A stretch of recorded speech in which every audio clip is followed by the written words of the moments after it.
여러분, 예수님께서는 공생애를 마무리하시고 십자가 구원을 완성하기 위해 오늘 예루살렘 성에 입성하고 계십니다. 그런데 이 본문에서 특이한 것은 모든 공생애 기간 동안 예수님께서 걸어 다니셨거든요. 근데 성을 불과 몇 킬로 앞두고 나서 굳이 제자들에게 건너편 마을로 가서 어린 나귀를 가져오라고 한 이후에 걸어가셔도 되는 그 성을 나귀를 타고 올라가셨다라는 것이죠. 여러분, 이후에 아시는 것처럼 수많은 예루살렘 백성들이 예수님을 환영하되 겉옷을 깔고 종려나무 가지를 흔들고 호산나 찬송하면서 예수님을 영접하였고, 예수님께서 성이 가까워지실 때에 그 성을 보시면서 평화를 알지 못하는 예루살렘, 평화를 누리지 못하는 예루살렘 백성들을 보시며 눈물 지으셨다, 우셨다라는 것이 오늘 본문의 내용입니다. 여러분, 오늘 본문에서 지금까지 잘 걸어오시던 예수님께서 예루살렘을 코앞에 두고 나귀를 타신 것, 나귀를 타고 굳이 들어가신 것에는 여러 가지 의미가 있습니다. 여러분, 예수님께서 나귀를 타신 첫 번째 이유와 의미는 예수님께서 말씀에서 예언한 승리의 왕이라는 것을 보여주기 위하여, 내가 성경에서 예언한 승리의 왕이다 라는 것을 보여주기 위해서 나귀를 타셨음을 우리는 알아야만 합니다. 여러분, 대부분의 사람들이 성에 들어갈 때 무언가를 타고 들어간다는 것은 무엇을 의미하냐면, 전쟁에 승리한 왕, 전쟁에 승리한 장군이 성에 들어갈 때 말이나 코끼리를 타고 승전가를 부르며 들어가는 것이거든요. 근데 예수님께서도 여러분, 내가 왕이다, 내가 승리자다 라는 것을 보여주기 위하여 굳이 나귀를 가져오라고 하신 이후에 나는 승리자다, 나는 왕이다 라는 것을 보여주기 위하여 나귀를 걸어 들어가셔도 되는 그 길을 나귀를 타고 들어가셨다는 거죠. 여러분, 두 번째, 이 나귀를 타고 들어가신 데에는 우리 예수님께서 왕이라는 것을 보여주는 것 이외에 성경에서 예언된 것을 이루시는 참된 왕, 메시아다라는 것을 보여주기 위하여 나귀를 타셨음을 알 수 있습니다. 성경 스가랴 9장 9절에 보면 증거하기를, 성경이 뭐라고 예언하고 있냐면, 시온에 따라 크게 기뻐할지어다, 예루살렘에 따라 즐거이 부를지어다, 보라 내 왕이 내게 임하시나니, 보라 내 왕이 내게 임하시나니 그는 공의로우시며 구원을 베푸시며 겸손하여서 나귀를 타시나니 나귀의 작은 것 곧 나귀 새끼니라 라는 말씀이 이미 수백 년 전에 예언되어 있다는 거죠. 그래서 예수님께서는 사람들이 기다리던 메시아, 성경에서 예언된 그 메시아, 그 왕이 나야 라는 것을 알리기 위하여 두 번째, 여러분, 나귀를 타고 들어가셨다는 겁니다. 여러분, 특별히 우리가 이 본문에서 기억해야 되는 것은 예수님께서 나귀를 타신 것은 말씀에서 예언한 승리의 왕, 요 세 가지 의미가 있잖아요. 말씀에서 예언한 승리의 왕. 근데 여기서 두 번째 얘기하는 승리, 예수님은 승리자인데 이 승리에 대한 이해가 세상 사람들의 이해와 예수님의 이해가 좀 달랐다는 거예요. 여러분, 세상 사람들은 승리라는 것이 무엇이냐면, 정치적으로 물리적으로 힘으로 싸워서 이기는 게 승리야 라고 생각을 하지만, 여러분, 예수님께서 본인을 승리의 왕이라고 이야기할 때 이 승리라는 것은 힘의 승리, 정치의 승리가 아닌 어둠의 권세와 죽음에 대한 승리임을, 그리고 이 어둠의 권세와 죽음에 대한 승리를 알지 못하고 늘 걱정하고 근심하고 불안하고 초조하게 살아가는 그 예루살렘 평화의 성의 백성들, 성도인데 맨날 어둠의 권세에 묶이고 죽음의 공포에 잡혀 살아가는 그 사람들 보시며, 아니, 평화의 성에 살고 있으면서 너희가 하나님의 아들이면서 왜 평안하지 못하니, 왜 평화를 누리지 못하니, 왜 안전하지 못하니, 그 불안하고 염려하고 초조해하는 이스라엘 백성들을 보시며 안타까우셔서 눈물을 지으셨다는 거죠. 여러분, 제가 어제 오늘 크게 놀란 사건이 두 가지가 있습니다. 제가 어제는 우연하게 TV를 우연하게 TV를 보게 됐어요. 근데 너무 오래간만에 TV를 보게 돼서, 요즘 TV 채널이 너무 많잖아요. 처음부터 끝까지 한번 다 돌려봐야지. 100몇십 개, 도대체 어떤 방송이 있는가 처음부터 끝까지 이 방송 채널을 다 돌려봤어요. 근데 예전에 제가 TV를 볼 때 없던 채널이 하나가 생겼어요. 여러분, TV 채널에 보면 기독교 채널 있고 불교 채널 있고 카톨릭 채널이 있어요.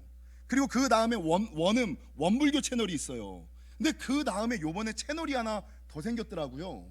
무슨 채널이 생겼는지 아세요? 무속 채널이 생겼어요.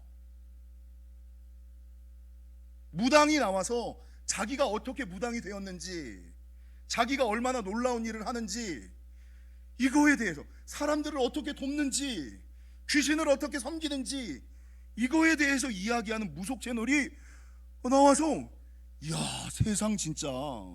여러분, 무릎팍도사가 나올 때까지만 해도 그러려니 했어요. 근데 여러분 요즘 생각해 보세요. 기독교에 대해서는 아주 탄압을 하고 뭐 종교적인 평등과 자유를 이야기하면서 차별금지법을 이야기하면서 말을 못하게 하잖아요. 근데 방송에서 기독교 목사가 나오든 교회가 나오면 무조건 부정적으로 이야기하는 그 사람들이 무릎팍도사를 시작으로 해서, 여러분 요즘에 많이 유행하는 게 뭐예요? 무엇이든 물어보고 살. 여러분, 무당 복장하고 와가지고 사람들이 문제가 생기면 누구 앞에 가요? 무당들 앞에 가서 내 인생의 고민을 이야기하는. 요즘에 케이블 채널에는 무슨 방송이 생겼냐면 심야산당, 심야신당, 심야산당, 인생의 문제를 무당 앞에 가서 귀신에게 묻는 이런 것들이 아주 공공연하게 공영방송에서 수많은 채널에서 얘기되고 있고, 여러분 그것들을 보면서 우리는 아무런 위기의식을 느끼지 못하고 웃고 떠들고 즐기고 있다는 거죠.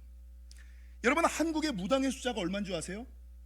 공식적으로 얼마 전에 30만 명이었는데, 여러분 무당협회에 소속되지 않은 비회원까지 포함하면 100만 명이래요. 무당의 숫자가 100만. 여러분, 무속신앙, 미신시장이 얼마인 줄, 영화시장이 2조 신앙이거든요. 2조 산업이거든요. 시장이거든요. 우리가 영화를 보는데, 한국 사람들이 영화를 보는데 1년에 들어가는 영화 산업 시장이 2조예요. 2조. 근데 미신과 무속과 무당 시장이 몇 조인 줄 아세요? 4조에서 6조예요. 무당에게 갖다 바치는 돈이 4조에서 6조. 얼마 전에 어떤 그 채널에서 어떤 그 설문조사에서 10대에서 30대 청년들에게 물었어요. 1년에 점을 얼마나 보느냐, 운세를 얼마나 따지느냐. 근데 여러분, 10명에 9명이 1년에 한 번 이상 나는 점이나 운세를 본다. 세상에, 1년에 한 번 이상 나는 점이나 운세를 본다 라는 통계를 보면서 제가 얼마나. 여러분, 오늘 아침에 뉴스 보셨습니까? 아직 뉴스를 접하지 못하신 분들도 계시겠습니다만, 어제 저녁과 오늘 새벽 용산 이태원에 있는 해밀턴 호텔 옆 도로에서 149명, 150명에 가까운 우리 젊은 아이들이 깔려 죽었어요. 압사당해 죽었어요. 세월호 참사 이후 가장 큰 참사죠.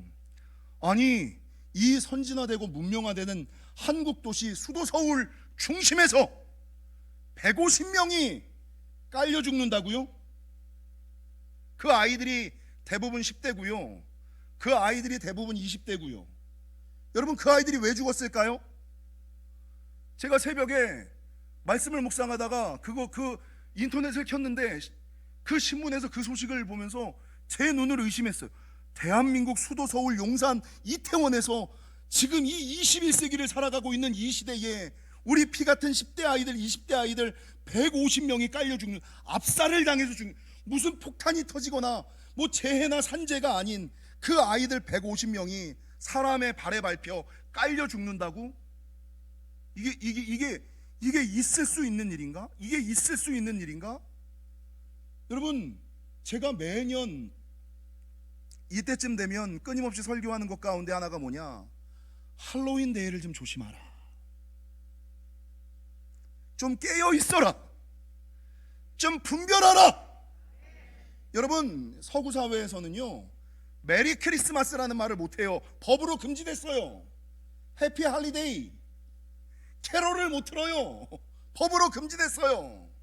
크리스마스는 법으로 금지하여 인사도 못하게 하고 노래도 못 부르게 하고, 그런데 귀신을 섬기는, 귀신을 달래는, 귀신을 부르는 이 할로윈 데이는 뭐 서양의 풍습이고 미풍양속이라는 이름으로 아이들의 삶 가운데 들어와서 유치원에서부터 작년에 이르기까지 여러분 귀신 복장을 하고 귀신을 달래고 귀신을 부르는 날, 마음껏 자기의 이 욕구를 분출하는 쾌락의 날로 여러분 이게 바뀌어져 있잖아요. 성경이 뭐라 그럽니까? 악은 모양이라도 버리라. 세상의 가증한 풍속을 따르지 말라. 많은 사람들이 착각하는 것은요, 문화라는 미명하에, 풍속이라는 미명하에 숨어있는 사단의 계계와 장난에 여러분 놀아나시면 안 됩니다. 분별하셔야 됩니다. 문화 아닙니다. 그러니까 제가 이 새벽에 아침에 그 소식을 듣고 기도하면서, 야, 대한민국 이태원이 한국의 소돔과 고모라구나.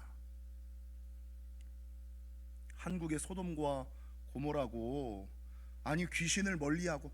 우리 붉은 악마 얼마나 좋아해요. 제일 좋은 백은 뱀 그려져 있는 백이 제일 좋은 백이라며, 제일 비싼 백이라며. 여자들 들고 다니는 해골 바가지가 그려져 있는 옷을 입으면 이게 명품이라며요. 해골 바가지를, 죽음을 입고 다니고 뱀을 들고 다니고 귀신 복장을 하고 다니면서 여러분 귀신과 멀리하고 성령을 모셔드린다고요? 그러니까 영적으로 둔한 사람들은 이게, 목사님 그게 무슨 영적인 문제예요? 문화의 문제고 풍습의, 영적으로 둔하니까 그런 소리를 하는 거죠. 영적으로 분별하지 못하니까 그런 소리를 하는 거죠. 뱀을 그리고 다니니, 해골을 달고 다니니, 귀신 복장을 하고 다니니, 귀신을 달래고 다니니, 사탄을 부르고 다니니.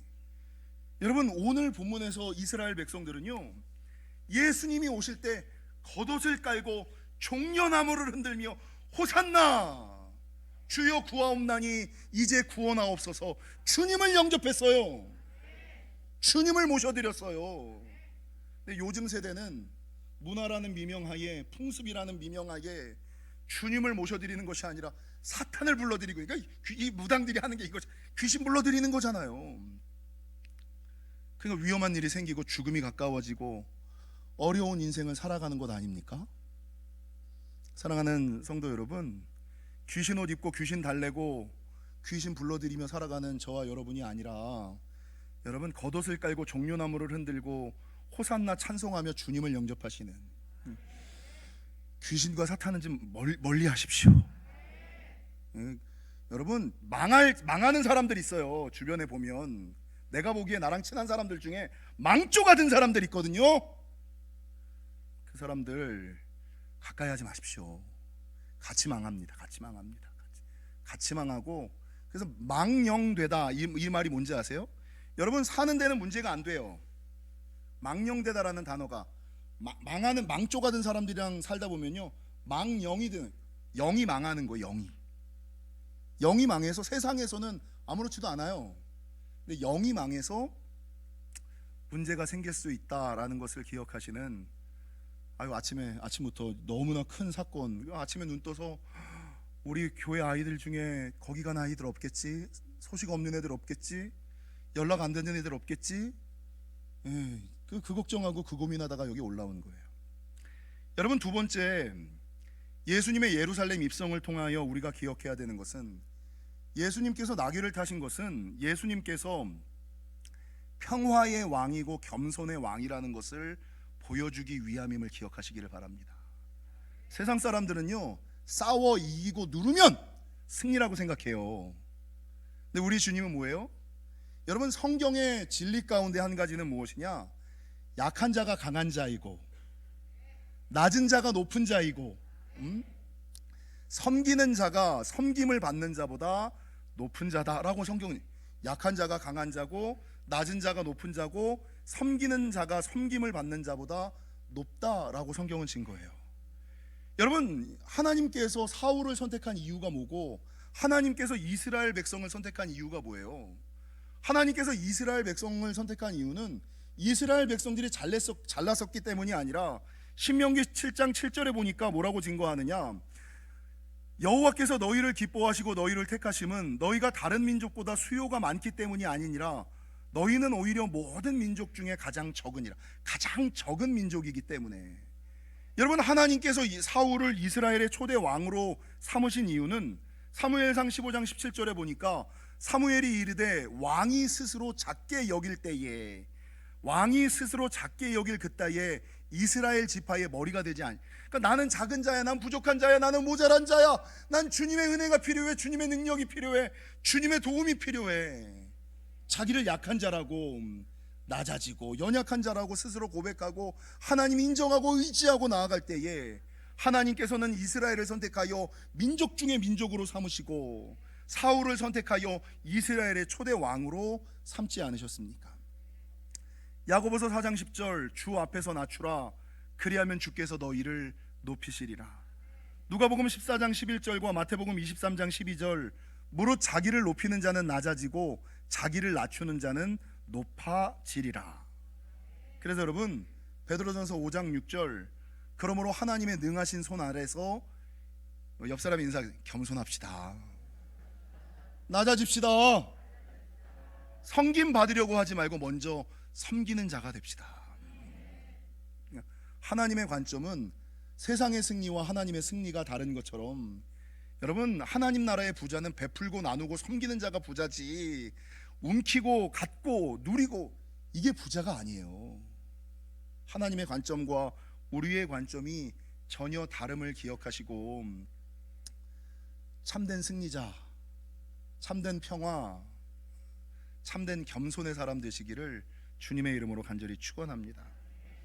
마지막, 제가 이 예루살렘의 입성 모습을 보면서 오늘 본문 28절에 보면 예수님께서 이 말씀을 하시고 예루살렘을 향하여 앞서서 가시더라. 이 말씀이 뭐냐면요, 예수님께서 예루살렘에 들어가서 고난당하실 것을 말씀하셨거든요. 3번에 걸쳐서.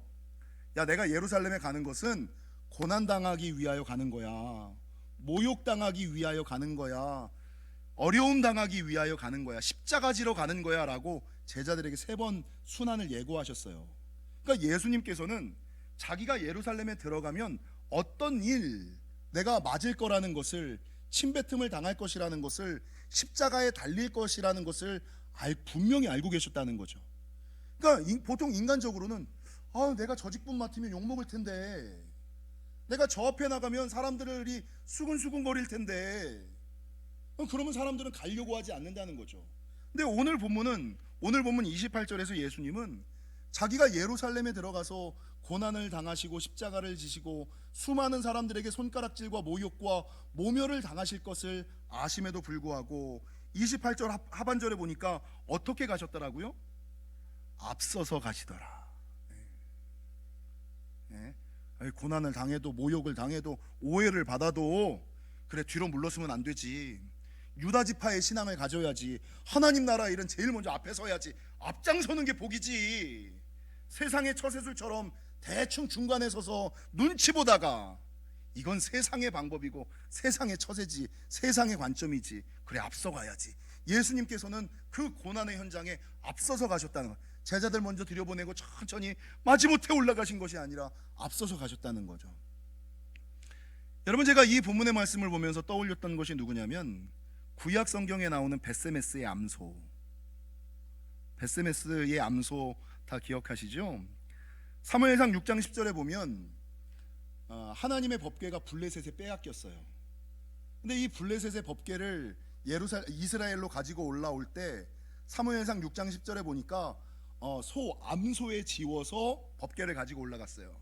근데 이 암소를 성경은 뭐라고 증거하고 있냐면 젖나는 소, 젖이 나는 소라는 건 무슨 말입니까?